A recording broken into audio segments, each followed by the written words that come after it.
جو لوگ اللہ کی آیتوں کی تکذیب کرتے ہیں ان کی مثال بری ہے، اور اللہ ظالم لوگوں کو ہدایت نہیں دیتا۔ کہہ دو کہ اے یہود،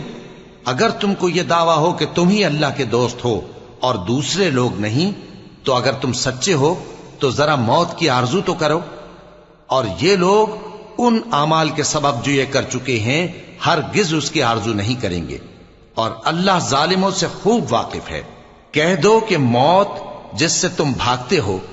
وہ تو تمہارے سامنے آ کر رہے گی، پھر تم پوشیدہ اور ظاہر کے جاننے والے مالک کی طرف لوٹائے جاؤ گے، پھر جو کچھ تم کرتے رہے ہو وہ سب تمہیں بتائے گا۔ مومنو، جب جمعے کے دن نماز کے لیے اذان دی جائے تو اللہ کے ذکر کی طرف لپکو اور خرید و فروخت ترک کر دو، اگر سمجھو تو یہ تمہارے حق میں بہتر ہے۔ پھر جب نماز ہو چکے تو زمین میں پھیل جاؤ اور اللہ